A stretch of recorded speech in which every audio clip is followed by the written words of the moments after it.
Here, number one, we appreciate you taking the time and being here.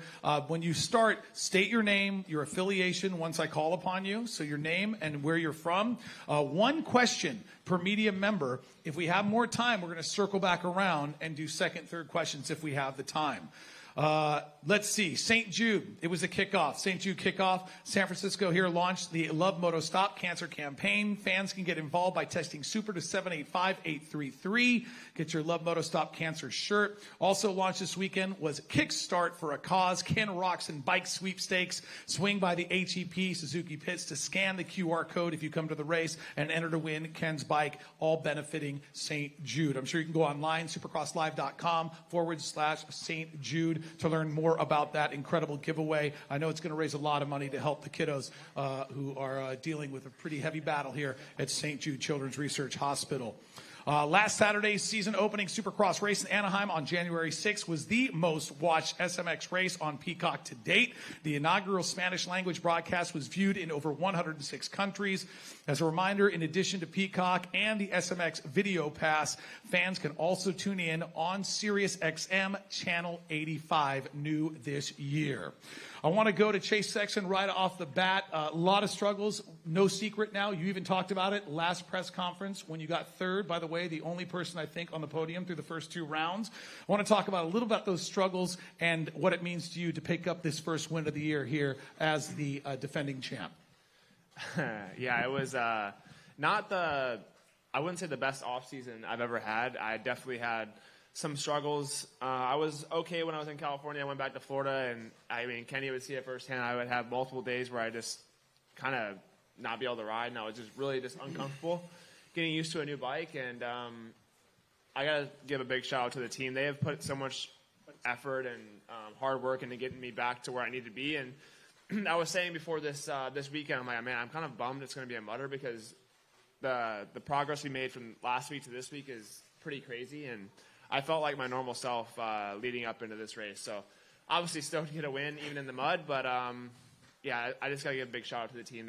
They put a huge effort in and are really willing to try anything to get me comfortable, and that's what I've been looking for. Well done. Great way to go into round three. Let's open it up to the media right here. Michael Lindsay from BioMX. Questions for Ken Roczen. Kenny, I'd ask you about the treachery of the track because you found out even right after the finish line, there are just places on this track that look like you could not go to. In racing, we say you're never supposed to follow, but I feel like tonight there are probably a lot of situations where even with lappers you had to follow because it just looked like there's places on this track you could not go.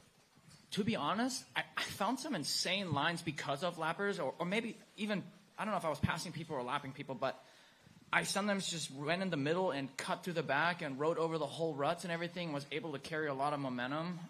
So I feel like my line choice was really good with that, but I did go through the finish line after the checkered flag, and I hit a line that I haven't hit and full on got stuck, and I was sitting there for 5 minutes trying to unbury the bike and pull it back out, and luckily the checkered flag was out. But yeah, other than that, it was a really insane track. And honestly, I mean, it probably looked gnarly from the outside, but, you know, seeing it under the helmet and on the track is a whole other level. I think so. I think this was one of the gnarliest ones for sure. Scott Yarjo, Moto Now blog. Eli, back on the podium already, second race after the injury. Did you expect to be back this quickly? And generally, what is your mindset expectations for the year after the Achilles? Yeah, my goal was to get on the podium. I mean, that was my mindset, and that's how good I felt physically. So I wasn't like, you know, limping my way in here at all. So yeah, this is where I want to be and where I hope to be. You know, Anaheim 1 was obviously really tough for me. Was just totally off, rode really tight, and there was nothing good about it. But here, put myself in a great position off the start there. It's so key to be at least top 3, you know, or in the front like a couple of guys here to not get sprayed with mud when you go through that first turn. So that was my focus for the main, and was able to execute that, and then just try to stay on 2 wheels at that point. Hey, Alex Gobert, MotoOnline.com. For you, Chase, typically when you're leading mud races, they seem to drag on for a long time. So what was this one like from your perspective, just kind of at the front of the pack, trying to navigate the conditions, but also with Eli behind you as well, kind of maintaining that pressure? Yeah, leading the race in a mud situation it's obviously where you want to be because you're not getting roosted, but it also seems like it lasts forever. The first couple laps when I was by myself and I wasn't doing lap traffic, it felt not easy, but I was kind of had a good flow and was able to hit my lines. And then once we got into lap traffic, I'm like, that's when the race kind of starts, and able to pick around those guys was key. So, yeah, I could hear Eli. I didn't really know how far behind me he was. It's really hard to look at the pit board when it's kind of far away, and you're also in the mud. So I didn't really know where or how close he was. I could hear him kind of, and just trying to hit my marks. And it's tough not to make a mistake out there, but I was fairly consistent every lap and was pretty happy with how consistent I was. Mitch Kendra from Racer X. Eli, it was tough to see your gate selections for the heat and for the main, but obviously you've been in plenty of mud races. You know the start is important, like you said. Elaborate a little bit on your gate selection. Was it the same for the heat and the main? And just talk about, did you get a certain gate, just really wanted to force it to get a good start because you know how important that was? Yeah, and my gate selection in the heat race, I actually looked at the one outside the box in the heat, and there was this tire mark that was totally crooked and sideways. So I was like, I don't know, maybe the gate's extra slick or the rut was kind of messed up. So I avoided that gate in the heat and then went inside a jet, 2 inside there for the heat. And I was actually way too conservative on that start and just got smoked. But the main event start, I went back to the outside and the rut was fine, and I just had a better start. Andrew Ruggiero from Moto Now blog. This one's for Eli. How did this race compare to other mud races you've been in, and can you kind of talk us through the conditions on the track? It was tough. I mean, it was like it started out really thick, and then it stayed thick enough, even with all that water. A lot of times when it's just pure rain the whole time, it's not too bad because the ruts don't get super deep, and you're kind of just spraying around. But this one, like after the finish line, if you went inside, you could literally get stuck. I went in there one time and got stuck for like a second or two. So it was one of those tracks where it was just heavy dirt, super deep ruts. And then there was another time in the second rhythm section, I almost looped out because I grabbed a handful of throttle and hung off the back. But it was one of the tougher ones. Cool. 1 sec. Let's go to our virtual press. Brock Bridges. Hey, Brock Bridges, Supercross Live. Ken Roxon, you and Shane, I'm sure you're proud of him hitting the top 5. It's just the 4th time Suzuki's had 2 riders in the top 5 in the last 10 years. 2014, it happened multiple times. A little bit of momentum. I know it was a mud race, and you and Shane are good at those. But, hey, looking forward, I think that, you got some momentum building for the Suzukis, and anything you want to say about that. And for Shane, I mean, it was a heck of a ride for the yellow tonight. Heck yeah, that was super cool. I only found out after we went through the checkered, and I saw Shane right there, and I got told he was 4th, so I was super stoked for him and for us, the team. Like those are big days, and when I'm around Shane almost every day. We train together in Florida and ride in Florida, and you want your friends to do good. So I was beyond stoked that we can both be in the top 5. Jason Wygant. Yeah, thanks, Jason, for Racer X. Eli, after last week, you did a great job last year if you had a off-the-podium race, not throwing everything away and starting from scratch. Were there big changes this week, or did you just need to get through round 1, or did you have to change a lot? And it ended up being muddy, obviously. It didn't matter, but what was the attitude during the week?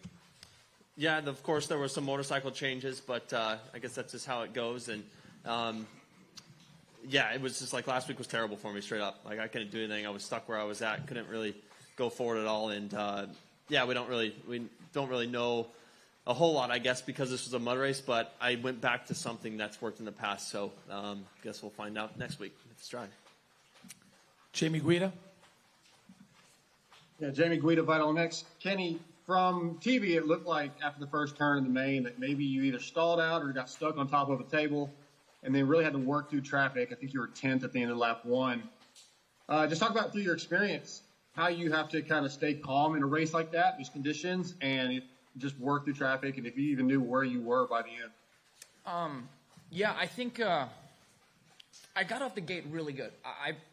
It was hard picking a gate. I had 5th pick, I think, which was good. But when I looked at all the gates, I didn't really like any of them. So I went with one that was actually kind of crooked, but I lined up perfectly in the center, and the rut, like I basically hit the rut even with all the hooks, and I wanted to go straight through it, and that's what I did. So I got off to a really good start, and I didn't know who it was to the right, but I think it was Chase. He had a little bit on a wheel on me, but it was fine because I was on the inside, and he went in a little deep, and I think I could have had the lead after the first turn. I may have even had so, but, you know, when we all get hosed in the front, and I couldn't pull the tear off. Like, they were kind of stuck. So for, 2-3 seconds, I was kind of riding blind, and I stepped on the brake, and it stalled it. And I was in disbelief for a quick second there just because I had nobody ahead of me, and then that happened. So I was like, oh, here we go. But, I didn't let that disappoint me or anything at the same time. My mindset was getting going, and as soon as I got going, I'm like, okay, this is 15 minutes. It's gonna, enough time with people struggling, going left and right, and I'm like, we can still make something happen. So I really just put my head down, charged forward, and I was kind of blown away and really happy at the same time that I caught up to the field quick and was able to just pick people off left and right. And I think I stayed calm throughout the whole day with the situation, the weather, and all that. And like I said, I've embraced these situations, and even after something like that, I just wanted to charge forward. And for a while that I had no idea where I was at. I just wanted to go and kind of tried to have fun with it. And I also wanted to save the bike, and kind of rode a certain way where I just wasn't slipping the clutch the whole time. And I was actually really happy, and that's a big thanks to the team and my mechanic, because the bike has to make it through these things to be able to get on the podium. And before I knew it, I glanced over. I saw something yellow on the board, and it was me. So I'm like, okay, I was actually right behind Eli at one point, and then he gapped me. But I was like, hey, let's just stay here, because even, it doesn't matter if it's 1 lap or 5 laps. Like, a lot of things can happen. So I just stayed there and try to ride calm, really pick my marks. And we just talked about it. You go over the faces of the jump. You don't really know what's going on behind there. You could be completely off center on the rut, and it just, a mistake. You can lose a lot of seconds in a heartbeat. So I really just, once I was third, I'm like, okay, let's keep this thing on the podium. And once I was to the finish line jump, it was a big monkey off the back and a big relief. And just really happy to come back on the box. Nick Still? Yeah, thank you. Nick Still, motoronline.com. This will be for Chase. Chase, another week, round 2, another great result for you. You were pretty vocal in the last few weeks about how the motorcycle was coming into the season. When you get a result like this on a different track, very, very soft, treacherous, did that give you a sense of relief that you have got that motorcycle exactly where you want it?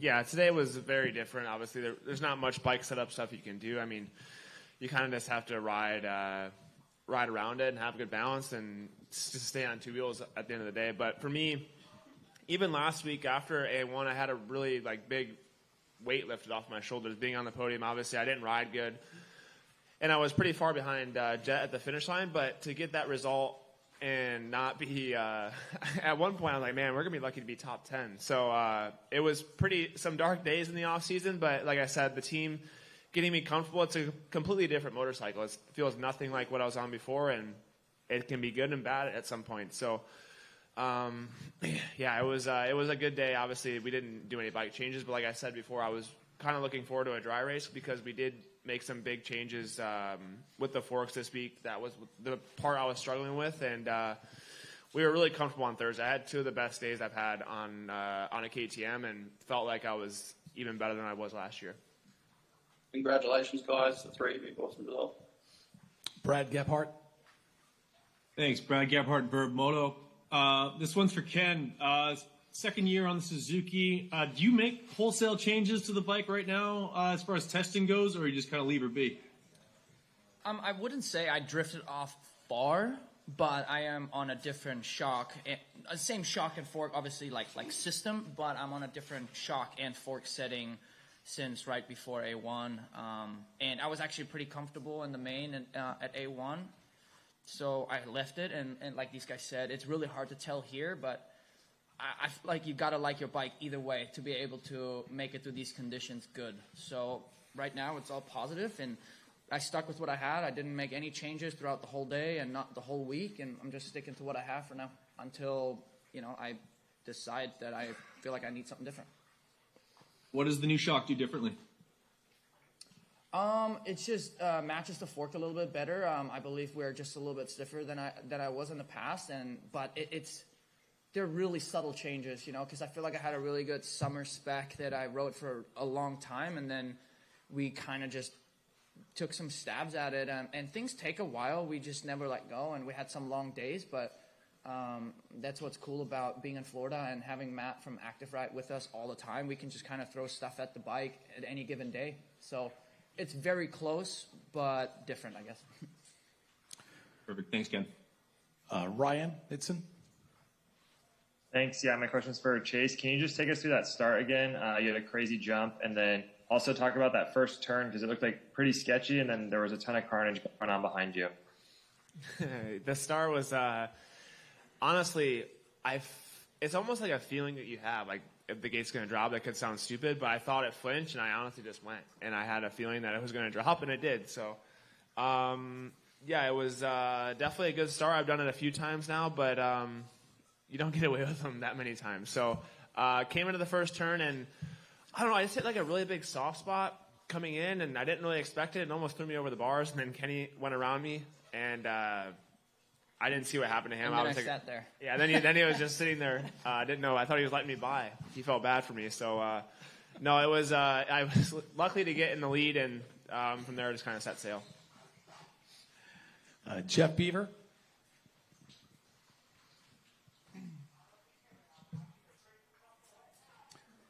Unmute yourself, Jeff. Sorry, I must No, have you're double good. clicked it.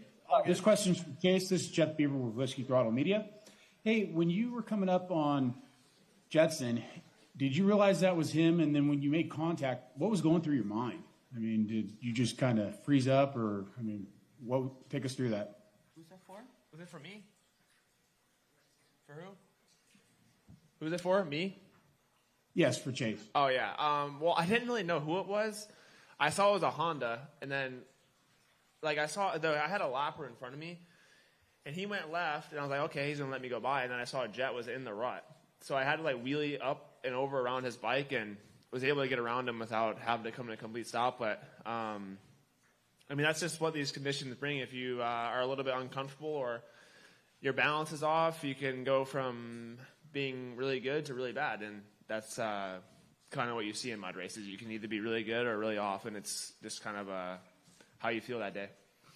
Did it kind of spike your heart rate and kind of throw you off at all, or just? No, I was pretty calm. I was calm honestly the whole race. Like even with little things with lappers or a little mistake, I really feel like this year I've kind of grown as a racer. I've been pretty calm as far as my mistakes and been at a better mindset. So that one didn't really bother me, and I was able to move around him and get her to the finish line. Awesome. Thank you. Pete Peterson. Hey, this is Pete Peterson from Supercross Live. My question is for Chase. You only had one qualifying session, and then they changed the track quite a bit before the racing started. How hard is that to come out and race on a track you have very little experience with, and do you think the outcome would be the same if they had left the track just like it was? To be honest, I love having one qualifying session. I tend to learn tracks fairly fast, and I don't know if that's just something I was God-given or what it is, but I learn tracks fast. And I was kind of saying, even yesterday, I'm like, are they going to do one practice? Are they going to do two? I was hoping for one, and they ended up doing one. So I was happy with that. And after the qualifying, I felt ready to go racing. And they did make some track changes, which are, I think, good for everybody, because if they would have left it how it was, we would have been even more out of sorts out there. It would have been pretty bad, especially the whoops. The whoops would have been kind of gnarly if they would have left them. So as far as the one practice, I think they could do less practices on a normal day and I'd be just fine. But no, it was all good. Donnie Southers. Hi, Donnie Southers from Rotomoto. This question's for Ken. A lot of talk coming in this weekend about guys like Barsh and Plussing are specializing in the mud. Are you fond of these conditions, or were you and the team just on your marks this weekend? No, I've really always liked the mud, actually, and I feel like I've always done decent. And I do believe that it's a big-time mindset. And I've said it in the past. I embrace these days, and I have fun with it. And I feel like I've always been decent in the mud. So I stayed calm, and I like staying out of the talks, I guess. If they don't mention me, I'm fine with it. But I'm here. Chase Curtis. Thank you. Thanks. This one's for Chase. Can you guys talk a little bit about the exhaustion you feel from a race like this? Obviously, from the fans' perspective, it looks like you guys use a lot of your legs. Is it as energy consuming as a dry race would be? I would say, like, muscular wise, it's hard because the bike gets heavy and you're always kind of like on edge and trying to keep the bike straight. So I say muscular wise, it may be, I wouldn't say harder than a dry race, but it's just different. As far as cardio wise, I mean, your heart rate's not very high. I mean, you're kind of just creeping around the track and trying to keep your bike straight. But I would say muscle wise, it's pretty difficult, but it's difficult on the mind as well. Not making mistakes and trying to stay in the moment is the biggest thing in a mud race. Like Ken said, you have to have the right mindset going in. And all day, I mean, yesterday I was not happy it was going to rain, but it is what it is, and you kind of have to go out there and adjust the conditions and have fun. All right, thank you. Good job, guys. Jonathan McCready. Jonathan McCready, GetDrop.com. Question for Chase. Just a couple of weeks ago, or a couple of weeks before Anaheim, could you believe the position that you're now in with a 3-1? And as you say, you're very comfortable on the bike now. It looks like you'll be able to go toe-to-toe with Jet, Ken, and Eli and those guys from now on. I didn't think we'd get here this fast, to be honest. I thought I was going to really have to be patient and just try and work into a good position with the bike, and I knew it was going to take a lot of time. We were testing some big changes the week of Anaheim. So the week before Anaheim, they got me pretty comfortable with the rear of the bike. I was pretty happy with it, but it wasn't complete yet. And this week we did some big changes, and I feel like we're getting really, really close to being we are good, but there's always little small stuff you can make. But I think from here on out, you can, I expect myself to battle with Jet and whoever's up there. Honestly, it could be a different podium every week, and there's so many good guys that you can't really single out one person. It's going to be a brawl, and I'm here for it, and definitely think I'm in the right headspace and position to battle for wins for the rest of the season. All right, we got time for one more question. Alex Gobert, do you want to finish up here with our final question of the night for the 450 podium? For Eli, to get this sort of result so early in what is your comeback following so long out, good for the points, but good for momentum as well. Does a result like this count, considering the conditions, just for that mindset heading into next weekend? How much does it mean to you? I mean, it's nice for sure. My goal this week was just to get off the start and get in a good position there. So that was my goal, like put myself up front there the first lap and give myself a chance, you know. It's always tough when you're starting in whatever I was, like 10th last week at going down that first straightaway. So this is where I wanted to be. You know, at this point, I felt like I haven't been behind at all. So, podium was the mindset. All right, let's hear it one more time for our podium for the 450 class here in San Francisco.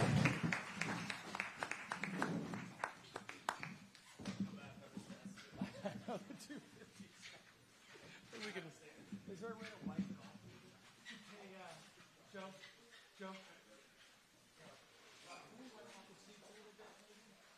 The seats are really muddy. Is there a way to wipe them off a little bit?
All right, let's welcome our 250 podium, Jordan Smith, Levi Kitchen, and Garrett Marshbanks. Big round of applause here in the press. They did great.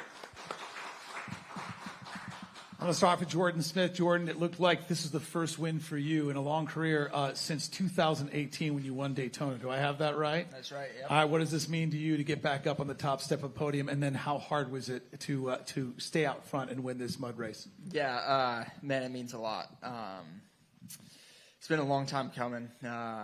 After my win in 2018, I felt like I was on the right path to win a championship and just kind of keep going upward in my career. And things changed in 2019 and got injured 2019, 2020, 2021, raced a total of like 10 races in those 3 years. And had like no time on practice or anything. And there was times that I didn't know if I was going to keep racing or not. And so to be back here to get a win in these conditions was unbelievable. Is it challenging with the mud like Kenny was talking about? Yeah, it was very challenging. I mean, it was survival out there. It was really good to get off to a good start, get the whole shot. And after that, I'm just like, just stay up. Well, you did. Well done. Alex, let's start it off. Hey, Alex Gobert, MotoOnline.com. For Levi, for you to work your way through the top 10 and get so close to the win there, what was the feeling like for you after the checkered flag, and kind of take us through your race from your perspective? I mean, I didn't get off to the greatest start. My jump was good, and then I blew off the track in the first turn. So I was pretty buried, but I was just kind of riding my own race, and I think by lap 2, I seen P2 on the pit board already. So like I had made, or maybe P3 or something, I got Phil. But I mean, it was, I didn't really know Jordan was the leader until right at the end pretty much. And I don't know, it was fun, and I got close, but to be honest, a night like tonight, like a second feels like a win to me. I mean, there's so much that can go wrong, so I was pretty happy with it. Mitch Kendra from Racer X. My question's for Garrett. I think it's your first podium since 2021 with the first ride with the team. Did you ever think, you had some health issues last year, the arm, you had the sweat gland issues at the end of 2021. Did you ever think you'd get back to this position and kind of talk about your struggles, and if you ever doubted yourself and just that kind of comeback to get here? Yeah, it was definitely a hard, couple of years. I didn't know if I was ever going to get back on the podium, and with the health issues and injuries I had, it's definitely been a long time coming. So, the one moto podium and outdoors I had this year was definitely great to get, and definitely made me believe I could do it again. The work we put in this off season was a lot. We did a lot of bike stuff on suspension and off the bike stuff. So I definitely believe this year coming in we're going to get another podium. It was just win, and obviously I'd like to do it in drag conditions, but in a mud race condition, it's fun to do it in. And we've seen you kind of jump up and back up between the 450 class and the 250 class. Do you feel like you have something to prove in the 250 class, and that's why you're back here? And just talk about that decision to race the 250 this year. Yeah, honestly, last year I felt the best I've ever been in a long time. Obviously, I broke my wrist, so I missed all of last year on the lights bike. We definitely talked about going 450 full time just for my size and how big I am. And we just wanted to see how things would go the first few months on the 250 and Supercross, and it was going really well. So we just decided to stick it out and give it a try, and obviously it's been a good one so far. Scott Yarjo, Moto Now blog. Jordan, you had a really big lead, I think almost 20 seconds at one point. You had a really close call in this rhythm section right here at that point. Did you realize you had such a big lead? Did you purposely back it down, and then at the end, did you realize Levi was catching you so quickly? Yeah, it was kind of hard for me to see my pit board, but I did come around lap 2 or 3, and I couldn't even see anyone on the straightaway behind me, so I knew I had a pretty decent lead. I was trying to just ride it as hard as I could, as smart as I could, for as long as I could, and I hit a rut and almost went over the bars in this rhythm section, and after that, kind of backed it down a little bit. I didn't hit that jump anymore, and was just trying to hit the jumps that I felt like that were safe enough to hit, and I could see Levi behind me. And then I wasn't sure if he was in second or if he was a lapper, because we had passed so many people at that point. And then I did see my pit board said +7 on 47 or something like that. So I knew it was Levi, and I kind of just kept tabs on him. And then, the last lap, I felt like I had a pretty good lead. And I kind of got stuck behind RJ. Like, I think, it's just hard to get out of the line. And I was just, like, stuck following him. And then I heard him coming, like, in the last turn. And I was like, oh, I better go. But, it was good. Jason Wygant. Thanks, Jason, for RacerX. For you, Jordan, obviously staying up in a mud race proves some consistency, and you were pretty consistent last year. Is that something you worked on through the years to try to improve that? And then now you've got the points lead. That might be all the difference. Yeah, consistency is definitely, one of the things that I try and work on every day. We try and work on the bike to help. I'm a big I can be pretty picky sometimes with like my front end traction and stuff, and so it's something that we're trying to improve on every day. Still trying to improve. As far as the mud race goes, I've been pretty bad in mud races in my pro career, especially as of lately. And at the Mudder in New Jersey last year, did terrible. I think I got 18th, and then. And at High Point in the mud, did not do good there either. And we got here today, and Bobby's like, Jordan, I've seen you ride in the mud. You just need to try and survive today, get as many points as you can. And I was like, all right, Bobby, well, I'm going to try and prove you wrong, but you're kind of right. So, no, it was, I do feel like I've gotten better in the mud, though, like just riding, at the practice track. And I think also riding outdoors last year helped me because it is muddy and outdoors. Like, it's been a long time since I rode ruts like that before outdoors. So I think that helped me as well. Jamie Guida. Jordan, I'm going to stick with you. You mentioned on the podium, I'm sorry, Jamie Guida, Vital MX. Sorry. Jordan, you mentioned on the podium that there were some changes made that you weren't completely comfortable with, but they obviously worked out. Can you tell me what specifically those changes were? Yeah, just some suspension changes. We had changed a front fork going into this week, and after practice, I wasn't fully comfortable with it, so we were going to soften it up a little bit. But we ended up going even softer to a softer fork that I had rode before, and I was a little nervous just with the deep ruts and stuff that soft, like I was going to start kind of like drag, like the front was going to get kind of pulled down with the deep ruts.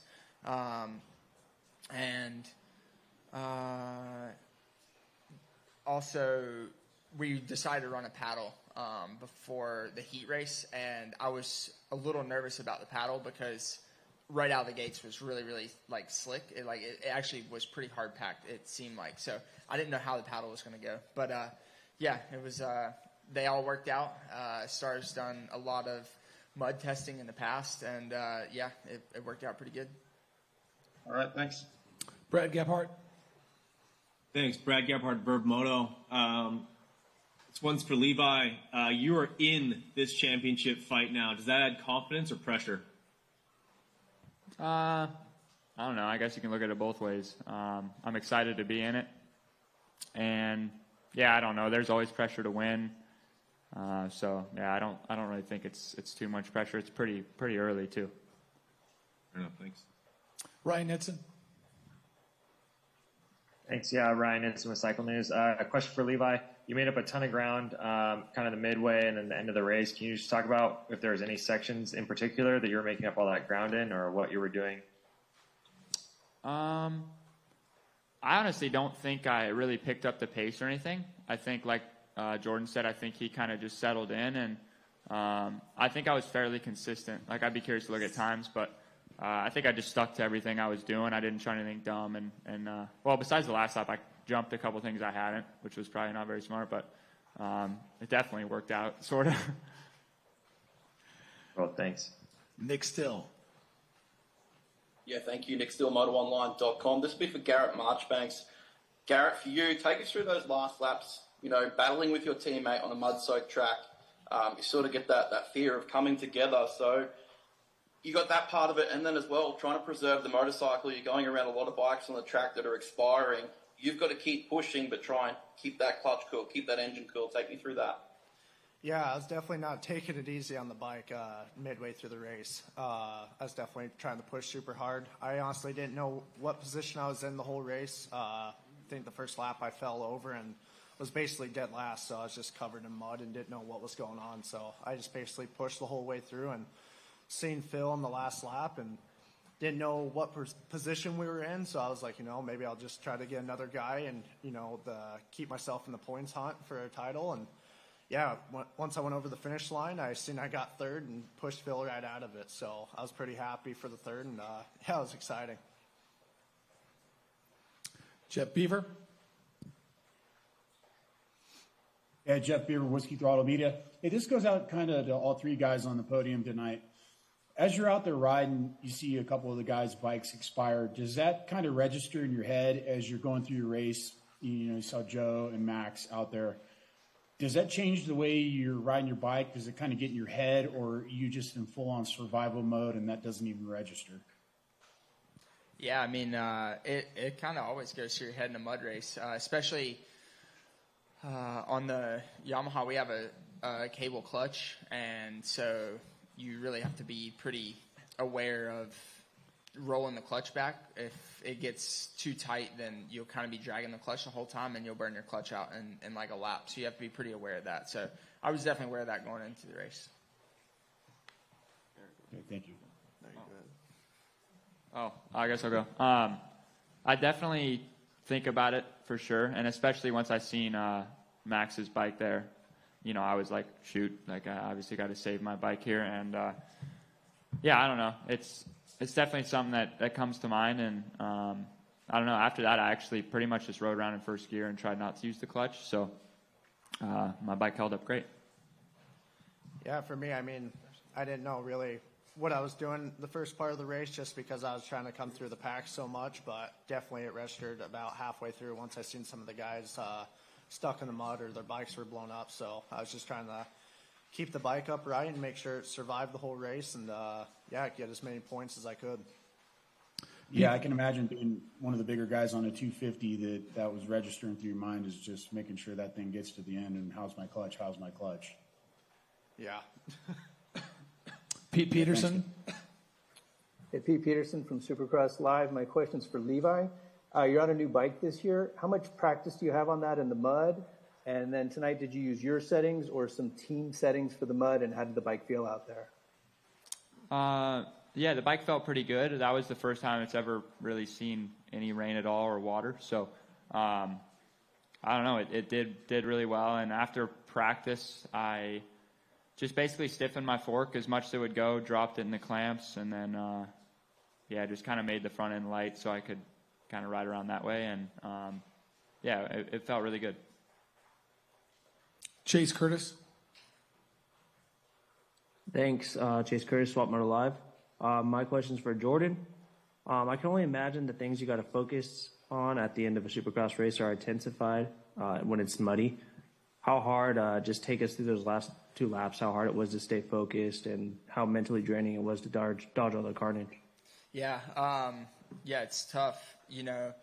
You are out there and it's like Levi said, like anything on the podium tonight was going to be just like a win. I mean, if you get through this one and you're remotely close in points, you're happy.